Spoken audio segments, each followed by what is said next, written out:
মুভিটি শুরুতে আমরা দেখতে পাই একটি ক্লাবে 5 জন বন্ধু মিলে গল্প করতেছে। তাদের নাম হলো রব, ফিল, হাজ, ডম, লোক। তারা সবাই মিলে ভেকেশনে কোথায় ঘুরতে যাবে সেটা নিয়ে তারা আলোচনা করতেছিল। তারা সবাই নিজেদের ওপিনিয়ন জানাচ্ছিল যে কোথায় ঘুরতে গেলে আসলে ভালো হয়। এরপরে ডম তাদেরকে বলে তারা সুইডেনে হাইকিং করতে গেলে সবচাইতে বেশি ভালো হবে। কিছুক্ষণ পর তারা গল্প করতে করতে ক্লাবের বাইরে চলে আসে। এরপরে রব একটি সুপার শপে কিছু ওয়াইন কিনতে যায় অ্যান্ড লুককেও তার সাথে আসতে বলে।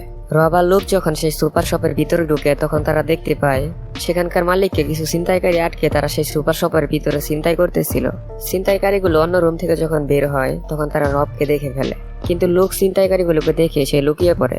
তারপর সে ছিনতাইকারীগুলো রবকে বলে যে তার কাছে যা যা আছে সব তাদেরকে দিয়ে দিতে, এন্ড রবও তাদেরকে সবকিছু দিয়ে দেয়। কিন্তু সেই ছিনতাইকারীগুলো রবের কাছে যখন রবের ওয়েডিং রিং চায় তখন রব তার ওয়েডিং রিং তাদেরকে দিতে মানা করে দেয়। এরপরে সেই ছিনতাইকারীগুলো রেগে গিয়ে রবের মাথায় একটি লোহার পাইপ দিয়ে বাড়ি মারে। রবকে যে তারা মেরে ফেলতেছে লুক আসলে লুকিয়ে লুকিয়ে এগুলো সব দেখতেছিল, কিন্তু লুক অনেক ভীতু থাকার কারণে সে সেখান থেকে বেরিয়ে রবকে বাঁচাতে পারে না। এদিকে সেই ছিনতাইকারীগুলো রবকে মেরে তারা সবকিছু নিয়ে সেখান থেকে চলে যায়। এরপর আমরা দেখতে পাই 6 মাস পেরিয়ে গেছে। রব মারা যাওয়ার কারণে তারা 4 জন রবের শেষ ইচ্ছা পূরণ করার জন্য সুইডেনের পাহাড়ে ঘুরতে যায়। তারপর তারা 4 জন আস্তে আস্তে পাহাড়ের উপরে উঠতে থাকে। পাহাড়ের উপরে যাওয়ার পর তারা পাথর কুড়িয়ে রবের জন্য একটি কবর তৈরি করে। সেই কবরে রবের একটি ছবি রেখে তারা রবকে মনে করে। কিছুক্ষণ পর সেখানে বৃষ্টি শুরু হয়ে যাওয়ার কারণে তারা সামনের দিকে এগোতে থাকে। সামনের দিকে যাওয়ার সময় হঠাৎ করে ডমের পা পিছলে ডম অনেক ব্যথা পায়, এজন্য সে ভালোভাবে হাঁটতে পারতেছিল না। তারা যে রাস্তা দিয়ে হোটেলে ফিরে যাচ্ছিল সেই রাস্তাটি অনেক বড় হওয়ার কারণে হ্যাস তাদেরকে বলে যে যেহেতু ডম পায়ে ব্যথা পেয়েছে তাহলে চলো আমরা জঙ্গলের মাঝখান দিয়ে শর্টকাটে তাড়াতাড়ি হোটেলে ফিরে যাই। কিন্তু লুক আসলে সেই জঙ্গলের মাঝখান দিয়ে যেতে রাজি হচ্ছিল না। এরপরে লুক হ্যাচকে বলে যে এই জঙ্গলটা দেখতে অনেক ক্রিপি মনে হইতেছে, আমার মনে হয় যে জঙ্গলের ভিতরে যে কোনো ঝামেলা আছে, আমাদের একটু দেরি হলেও আমাদেরকে ঘুরে যাওয়া উচিত। কিন্তু ডম সহ তারা সবাই রাজি হয়ে যাওয়ার কারণে লুকের আসলে কিছুই করার ছিল না। তারপর তারা সবাই আস্তে আস্তে জঙ্গলের দিকে এগোতে থাকে। এরপরে 4 বন্ধু মিলে জঙ্গলের ভিতর দিয়ে গল্প করতে করতে সামনের দিকে এগোতে থাকে। কিছু দূর যাওয়ার পর তারা একটা জিনিস দেখে সবাই ভয় পেয়ে যায়। তারা দেখতে পায় একটি গাছের উপর একটি হরিণকে টানিয়ে রাখা হয়েছে, আর সেই হরিণের পেট থেকে সকল নারী বুড়ি বের করে ফেলা হয়েছে। তারা এটা দেখে তারা সবাই অনেক ভয় পেয়ে যায়। সেই হরিণের শরীর থেকে এখনো রক্ত নিচে পড়তেছিল। তারা এটি দেখে বুঝতে পারে যে আসলে হরিণটিকে মেরেছে সে আসলে আশেপাশে কোথাও আছে। এই জন্য তারা ভয় পেয়ে তাড়াতাড়ি সামনের দিকে এগোতে থাকে। এদিকে আসলে আস্তে আস্তে রাত হয়ে যাচ্ছিল। তারা সামনে ভালোভাবে কোনো কিছু দেখতে পারতেছিল না। সন্ধ্যা নামার সাথে সাথে সেখানে মুষলধারে বৃষ্টি পড়তে শুরু করে। তখন তারা সবাই মিলে ক্যাম্প করার জন্য ভালো কোনো জায়গা খুঁজতেছিল। জায়গা খোঁজার সময় লোক খেয়াল করে যে একটি গাছের ভিতরে কিছু ব্ল্যাক ম্যাজিকের সিম্বল ড্র করা আছে। তারপর লোক তার সকল বন্ধুকে সেগুলো দেখায়। এই সিম্বলগুলোকে দেখে তারা সবাই অনেক ভয় পেয়ে যায়। তারা যখন সেই সিম্বলগুলো দেখতেছিল তখন তারা খেয়াল করে যে তাদের পাশে একটি কুঁড়ে ঘর রয়েছে। কুঁড়ে ঘরের সামনে যাওয়ার পর তারা দেখতে পায় সেই কুঁড়ে ঘরটি আসলে ভিতর থেকে লক করা আছে। যেহেতু বাইরে অনেক বৃষ্টি হইতেছিল তাই তারা সবাই মিলে ডিসাইড করে যে আজকে রাত্রি তারা সেই বাড়িতেই কাটিয়ে দেবে। তারপর তারা সবাই মিলে সেই কুঁড়ে ঘরের দরজা ভেঙে ফেলে। তারা 3 জন সেই কুঁড়ে ঘরের ভিতরে চলে যাওয়ার পর লুক যখন ভিতরে যাবে তখন সে খেয়াল করে যে পিছনের জঙ্গল থেকে আজব একটা সাউন্ড আসতেছে। শব্দ শুনে মনে হচ্ছে যে সেখানে বড় কোনো প্রাণী রয়েছে, কিন্তু লুক অনেক খোঁজাখুঁজি করার পরেও সেখানে সে আসলে কোনো কিছুই খুঁজে পায় না। তারপর সে দরজা লাগিয়ে ভিতরে চলে যায়। ভিতরে যাওয়ার পর তারা গাছে যে ব্ল্যাক ম্যাজিকের সিম্বল দেখতে পেয়েছিল সেই সেম সিম্বল তারা সেই ঘরের ভিতরেও দেখতে পায়। তখন তারা মনে করে হয়তো এখানে কোনো ব্ল্যাক ম্যাজিশিয়ান থাকতো। এরপরে হাজ ফিলকে চেক করার জন্য উপরে পাঠায়। ফিল উপরে গিয়ে তাদেরকে অনেক জোরে জোরে ডাকতে থাকে। তারপর সেখানে তারা সবাই মিলে দৌড়ে গিয়ে যা দেখতে পায় তা দেখার জন্য তারা মোটে প্রস্তুত ছিল না। তারা উপরে যাওয়ার পর তারা দেখতে পায় সেখানে অনেক বড় একটি শয়তানের পুতুল বানানো আছে, কিন্তু সেই পুতুলের কোনো মাথা ছিল না। তারা সবাই এটা দেখে অনেক ভয় পেয়ে যায়। তারপর তারা নিচে এসে সবাই মিলে প্ল্যানিং করে যে যেহেতু বাইরে অনেক বৃষ্টি হইতেছে আজকে রাতটা কোনোভাবে এখানে কাটিয়ে তারপর সকাল হলেই তারা এখান থেকে বেরিয়ে যাবে। এরপর তারা সেদিন রাতে সবাই মিলে ঘুমিয়ে পড়ে। মাঝরাতে বাহির থেকে আসা কিছু শব্দ শুনে লুকের ঘুম ভেঙে যায়। তারপর লোক খেয়াল করে যে জানালা দিয়ে বাহির থেকে অনেক উজ্জ্বল আলো ভিতরে আসতেছিল। সে যখন এটা চেক করার জন্য সেই কুঁড়ে ঘরের দরজাটি ওপেন করে তারপর আমরা খেয়াল করি লুকের বন্ধু রবকে ছিনতাইকারীরা যে সুপার শপের ভিতরে মেরে ফেলেছিল লুক আসলে সামহাও সেখানে চলে গেছে। এগুলো দেখে লুক অনেক ভয় পেয়ে সে তার চোখ খুলে ফেলে। চোখ খোলার পর লুক দেখতে পায় সে আসলে সেই কুঁড়ে ঘরের সামনে দাঁড়িয়ে আছে। তারপরে লুক খেয়াল করে তার বুকের ভিতর থেকে অনেক ব্লিডিং হইতেছিল। এরপর হঠাৎ করে সেই কুঁড়ে ঘরের ভিতর থেকে হ্যাস অনেক জোরে জোরে চিল্লাতে থাকে। সেখানে কি হয়েছে এটা দেখার জন্য লুক যখন ভিতরে যায় তখন সে দেখতে পায় হ্যাচ আসলে অনেক ভয় পেয়ে আছে। আর ডম সে কুঁড়ে ঘরের এক কোনায় গিয়ে সে তার ওয়াইফের নাম ধরে ডাকতেছে। কিন্তু সেখানে লোক ফিলকে কোথাও খুঁজে পায় না। তারপর তারা সবাই মিলে ফিলকে খোঁজার জন্য যখন উপরে যায়, তখন তারা যা দেখে তা দেখার জন্য তারা মোটে প্রস্তুত ছিল না। তখন তারা দেখতে পায় ফিলের শরীরে কোনো কাপড় নেই। ফিল সেই মূর্তিটার সামনে গিয়ে সে মাথা নিচের দিকে দিয়ে বসে আছে। তাদের সাথে আসলে এগুলো হওয়ার পর তারা সবাই অনেক ভয় পেয়ে যায়। তারা সবাই মিলে ডিসাইড করে যে তারা সবকিছু প্যাক করে এখান থেকে বেরিয়ে যাবে। এরপরে তারা সবকিছু প্যাক করে যখন বাইরে বের হয়, তখন তারা খেয়াল করে সেখান থেকে যাওয়ার মতন কোনো রাস্তা নেই। এরপরে ডম সেখানে একটি রাস্তা খুঁজে পায়। ডম সেই রাস্তা ধরে সামনের দিকে এগোতে থাকে, কিন্তু হ্যাজ ডমকে বলে এই রাস্তা দিয়ে আসলে আমরা যদি যাই তাহলে আমরা আরো জঙ্গলের ভিতরে চলে যাব, আমাদের এই রাস্তার উল্টো দিকে যেতে হবে। কিন্তু ডম হ্যাচের কথা না শুনে সে সামনের দিকে এগোতে থাকে। এরপরে তারা বাধ্য হয়ে ডমকে ফলো করতে থাকে। কিছু দূর যাওয়ার পর তারা মাটির নিচে একটি কাপড় খুঁজে পায়। তারপর তারা সেই কাপড়টি খুঁড়ে বের করে বুঝতে পারে যে এখানে আসলে কেউ একজন ক্যাম্প করেছিল, কিন্তু কোনো এক ক্রিচার তাকে মেরে ফেলেছে। এটা দেখে তারা আরো ভয় পেয়ে যায়। এন্ড এরপরে তারা তাড়াহুড়ো করে আরো সামনের দিকে এগোতে থাকে। কিছুক্ষণ যাওয়ার পর আবারও সেখানে রাত নেমে আসে। এরপর তারা একটি ভালো জায়গায় থেকে সেখানে ক্যাম্প করে। ক্যাম্প করার পর ডম তার পা খুলে দেখতে পায় সে অনেক হাঁটা চলা করার কারণে তার পায়ের চোট না সেরে ধীরে ধীরে সেই চোট আরো বাড়তেছে। এগুলো দেখে লোক হ্যাচকে বলে যে কালকে সকালে তুমি একাই বেরিয়ে যাবে, বেরিয়ে গিয়ে আমাদের সবার জন্য হেল্প নিয়ে আসবে। তারপর তারা সবাই মিলে তাদের ক্যাম্পে গিয়ে ঘুমিয়ে পড়ে।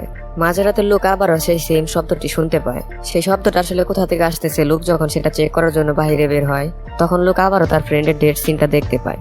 এটা দেখে ভয় পেয়ে লোক আবারও ভিতরে চলে আসে। এরপর সে দেখতে পায় যে বাইরে অনেক বড় একটি মনস্টার রয়েছে। তখনই লোক হ্যাচের চিৎকার শুনতে পায়। হ্যাচের চিৎকার শুনে লোক যখন বাইরে বের হয়, তখন সে দেখতে পায় ফিল আসলে মাটিতে শুয়ে আছে। তারপর ফিল লোককে বলে যে হ্যাসকে অনেক বড় একটি মনস্টার ধরে নিয়ে গেছে। এন্ড এরপরে আমরা জঙ্গলের ভিতর থেকে হ্যাচের চিৎকার শুনতে পাই। হ্যাচের চিৎকার শোনার পর লোক দৌড়ে হ্যাচের চিৎকারকে ফলো করতে থাকে। কিন্তু কিছুক্ষণ যাওয়ার পর ফিল তাকে বলে যে আমরা যদি এরকম ভাবে দৌড়তে থাকি তাহলে আমরা রাত্রে হারিয়ে যাব। এরপর তারা ডিসাইড করে যে সকাল হলে তারা সবাই মিলে হ্যাচকে খুঁজবে। সকাল হওয়ার পর তারা যখন হ্যাচকে খোঁজাখুঁজি করতেছিল, তখন তারা তিনজন গাছের উপর যা দেখতে পায় তা দেখার জন্য তারা মোটে প্রস্তুত ছিল না। তারা সেখানে দেখতে পায় সেখানে হ্যাচকে গাছের উপরে টানিয়ে রাখা হয়েছে, আর হ্যাচের বুক ছিঁড়ে তার ভিতর থেকে সবকিছু বের করে ফেলা হয়েছে। এটা দেখে তাদের হাত পা কাঁপতে শুরু করে। তারা হ্যাচের এই হাল দেখে অনেক ভয় পেয়ে যায়। তারপর লোক তাদেরকে বলে যে চলো আমরা এখান থেকে তাড়াতাড়ি চলে যাই, কারণ যে মনস্টারটি হ্যাচের এই অবস্থা করেছে সে আসলে কাছাকাছি আছে, যে কোনো টাইমে সে আমাদেরকে মেরে ফেলতে পারে। কিন্তু ফিল আসলে হ্যাচকে এভাবে রেখে যেতে চাইতেছিল না। তারপর তারা কিছু গাছের ডালপালা এনে হ্যাচের বডিটিকে সেই ডালপালার নিচে রেখে তারা সামনের দিকে যেতে থাকে। তখন তারা সবাই বুঝতে পারে যে এই সমস্যাগুলো আসলে সেই গুড়েঘর থেকে শুরু হয়েছিল। সেখান থেকে সেই মনস্টারটি তাদেরকে ফলো করতেছে। কিছু দূর যাওয়ার পর তারা সেখানে পানি খুঁজে পায়। তারপর তারা যখন পানি খাচ্ছিল তখন তারা দেখতে পায় সেখানে আসলে কিছু মানুষের পায়ের ছাপ রয়েছে। এন্ড তারা বুঝতে পারে যে আশেপাশে হয়তোবা কোনো গ্রাম রয়েছে। এরপর তারা আরো সামনের দিকে এগোতে থাকে। একটানা 2 দিন ধরে হাঁটতে হাঁটতে তারা অনেক ক্লান্ত হয়ে যায়। তারপর লোক ফিলকে ডমের সাথে রেখে লোক উপরের দিকে যায় দেখার জন্য আশেপাশে কোনো বেরোনোর মতন রাস্তা আছে কিনা। লোক উপরে ওঠার পর দেখতে পায় তাদের থেকে 1 কিলোমিটার বা হাফ কিলোমিটার দূরে আসলে জঙ্গল শেষ হয়ে গেছে। তারপর লোক যখন সেই গুড নিউজটা দেওয়ার জন্য নিচে আসে, তখন সে দেখতে পায় সেখানে বিশাল আকৃতির একটি মনস্টার এসে ফিলকে নিয়ে চলে গেছে। এটা দেখে তো সে অনেক ভয় পেয়ে যায়। এরপর সে ডমকে খুঁজতে থাকে। কিছুক্ষণ খোঁজাখুঁজি করার পর সে দেখতে পায় ডম আসলে একটি গাছের গুড়ির নিচে লুকিয়ে আছে। তারপর লোক ডমকে বলে যেখানে থাকলে সেই মনস্টারটি আমাদেরকে মেরে ফেলবে। তারপর তারা সেখান থেকে দৌড়ে সামনের দিকে যেতে থাকে। কিছু দূর যাওয়ার পর লোক আর ডম দেখতে পায় সেখানে মশাল জ্বালিয়ে একটি রাস্তা বানিয়ে রাখা হয়েছে। তারপর তারা সেই রাস্তা ধরে সামনের দিকে এগোতে থাকে। সেই মনস্টারটিও তাদের পিছনে তাড়া করতে থাকে। কিছু দূর যাওয়ার পর লোক আর ডম দেখতে পায় সেখানে একটি বাড়ি রয়েছে। তারা কিছু চিন্তা ভাবনা না করে সেই বাড়ির ভিতরে ঢুকে পড়ে। লোকের যখন জ্ঞান ফিরে তখন লোক দেখতে পায় যে তাদেরকে একটি ঘরের ভিতরে নিয়ে আটকে রাখা হয়েছে। তারপর লোক সেই ঘর থেকে যখন বাইরের দিকে তাকায় তখন সে দেখতে পায় সেখানে আসলে অনেক আদিবাসী লোক রয়েছে। সেই আদিবাসী মানুষগুলো আসলে কিছু একটা মেয়ে করতেছিল। এর কিছুক্ষণ পর সেই রুমের ভিতরে একজন বৃদ্ধ মহিলা আর তার সাথে কিছু লোক আসে। বৃদ্ধ মহিলাটি এসে সেই লোককে পানি খাওয়ায়, কিন্তু সে ডমকে কোনো পানি খেতে দেয় না। তারপর লোক সেই বৃদ্ধ মহিলাটাকে বলে যে ডমকে পানি দিতে, কিন্তু সে বৃদ্ধ মহিলাটি লোকের কোনো কথা না শুনে সে ডমকে নিয়ে উপরের দিকে চলে যায়। উপরে যাওয়ার পর ডম আসলে অনেক জোরে জোরে চিৎকার করতে থাকে। এরপর আমরা দেখতে পাই লোকের কাছে একটি আদিবাসী মেয়ে আসে। আদিবাসী মেয়ে আসার পর সে লোককে বলে যে তোমার বন্ধুকে আসলে বলি দেওয়ার জন্য প্রস্তুত করা হইতেছে। এরপর লোক সে মেয়েটির কাছে জানতে চায় যে লোককে কি তারা মেরে ফেলবে নাকি। লোকের এই কথা শুনে সে মেয়েটি লোককে বলে যে সেই মনস্টারটি আসলে লোককে চুজ করেছে। লোকের মনের ভিতরে অনেক কষ্ট থাকার কারণে সেই মনস্টারটি লোককে পছন্দ করেছে। এই জন্য সেই মনস্টারটি লোককে একবার ধরার পরেও সে লোককে জীবিত ছেড়ে দেয়। এই মনস্টারটিকে সেই আদিবাসী লোকেরা পূজা করত। সেই মনস্টারটিকে উৎসর্গ করে নিয়মিত বলি দেওয়ার কারণে সেই মনস্টারটি আসলে তাদেরকে মারত না। এর কিছুক্ষণ পরে সেখানে ডমকে আবারও নিয়ে আসা হয়। তারপর ডম লোককে বলে যে তুমি আমাকে প্রমিস করো আমার যাই হয়ে যাক তুমি এখান থেকে বেরিয়ে যাবে, এন্ড তুমি এখান থেকে যাওয়ার আগে তুমি এই বাড়িটিকে পুরোপুরি জ্বালিয়ে দিয়ে যাবে, এন্ড তুমি যাওয়ার পর আমার ওয়াইফকে বলবে যে আমি অনেক চেষ্টা করেছিলাম তার কাছে ফিরে আসার জন্য কিন্তু আমি পারিনি। এর কিছুক্ষণ পর সে আদিবাসী লোকেরা এসে ডমকে নিয়ে যায়। ডমকে নিয়ে যাওয়ার পর তারা ডমকে একটি গাছের খামের সাথে বেঁধে রাখে। তারপর তারা সবাই সিজদা দিয়ে সেই মনস্টারটিকে ডাকতে থাকে। এগুলো দেখে লোক ডমকে বাঁচানোর জন্য তার হাত খোলার জন্য অনেক ট্রাই করতে থাকে, কিন্তু সে কোনোভাবে সেখান থেকে তার হাত খুলতে পারতেছিল না। তখনই আমরা দেখতে পাই সেই জঙ্গলের ভিতর থেকে একটি মনস্টার টাইপের কিছু একটা দৌড়ে আসতেছে, কিন্তু সেই জিনিসটা যখন জঙ্গলের ভিতর থেকে বাইরে আসে তখন আমরা দেখতে পাই সেই জিনিসটা আসলে রূপ পরিবর্তন করে ডমের ওয়াইফের মতন দেখতে হয়ে গেছে। ডমের কাছে আসার পর ডম প্রথম তাকে তার ওয়াইফ মনে করলেও পরে সে খেয়াল করে যে সেই জিনিসটা আসলে একটি মনস্টার হয়ে গেছে। তারপর সেই মনস্টারটি ডমকে সেখান থেকে নিয়ে গিয়ে একটি গাছের উপরে ঝুলিয়ে তাকে মেরে ফেলে। এদিকে অনেক চেষ্টা করার পর লোক তার হাত থেকে রশি খুলতে পারে, কিন্তু ততক্ষণ আসলে অনেক দেরি হয়ে যায়। ডমকে সেই মনস্টারটি অলরেডি মেরে ফেলে। এরপর লোক যখন সেখান থেকে বেরিয়ে যাচ্ছিল তখন সে দেখতে পায় নিচে আসলে অনেকগুলো বন্দুক রাখা আছে। তারপর লোক সেখান থেকে একটি বন্দুক নেয়। এরপর লোক যখন বেরিয়ে যাচ্ছিল তখন তার মনে পড়ে যে ডম তাকে বলেছিল যাওয়ার আগে বাড়িটিকে জ্বালিয়ে দেওয়ার জন্য। এই জন্য লোক একটি মশাল নিয়ে উপরে যায়। উপরে যাওয়ার পর লোক দেখতে পায় সেখানে অসংখ্য মৃতপ্রায় লোককে রাখা আছে। তারপর লোক সেই মশালটি দিয়ে সে সেখানে আগুন লাগিয়ে দেয়। লোক সেখানে আগুন লাগানোর কারণে সেই মনস্টারটি জঙ্গলের ভিতর থেকে অনেক জোরে জোরে চিল্লাতে থাকে। সেই মনস্টারটি সেখানে আসার পর সে সবার আগে আদিবাসী মেয়েটিকে মেরে ফেলে। তার কারণ হলো আদিবাসী মেয়েটি আসলে লোককে হেল্প করেছিল, এন্ড এদিকে আসলে লোককে ধরার জন্য একজন আদিবাসী ট্রাই করতেছিল। এরপরে লোক সেই আদিবাসীটিকে মেরে সে সামনের দিকে দৌড়ে পালিয়ে যেতে থাকে। কিছুক্ষণ যাওয়ার পর লোক পিছনের দিকে তাকিয়ে দেখতে পায় যে সেই মনস্টারটি সেই আদিবাসী মেয়েটিকে উঁচু করে সামনের দিকে নিয়ে যাচ্ছিল। লোক এটি দেখার পর সে বন্দুক উঠিয়ে মনস্টারটির উপর একটি গুলি চালায়। গুলি লাগার পরেও সেই মনস্টারটির শরীরে আসলে কোনো এফেক্টই হয় না। এরপর সে মনস্টারটি লোকের দিকে এগোতে থাকে। লোক এটা দেখে সে জঙ্গল থেকে বেরোনোর জন্য অনেক জোরে দৌড়াতে থাকে। কিছু দূর যাওয়ার পর সেই মনস্টারটি লোককে ধরে ফেলে। তারপর লোক সামহাও তার হাতে থাকা একটি কুড়াল দিয়ে সে মনস্টারটির মাথায় আঘাত করে। এর ফলে সে মনস্টারটি তাকে ছেড়ে দেয়। তারপর লোক সেখান থেকে উঠে দৌড়াতে থাকে। সেই মনস্টারটিও লোককে ধাওয়া করতে থাকে। সেই মনস্টারটি লোককে প্রায় ধরেই ফেলেছিল, কিন্তু লোক অনেক কষ্ট করে সামহাও সেই জঙ্গল থেকে বেরোতে সক্ষম হয়। লোক সেই জঙ্গল থেকে বেরোনোর পর সে খেয়াল করে যে সেই মনস্টারটি আসলে আর সামনের দিকে এগোতে পারতেছে না। এরপর লোক বুঝতে পারে যে সেই মনস্টারটি আসলে জঙ্গল থেকে বেরোতে পারে না। এন্ড এখানে এই মুভিটি শেষ হয়ে যায়।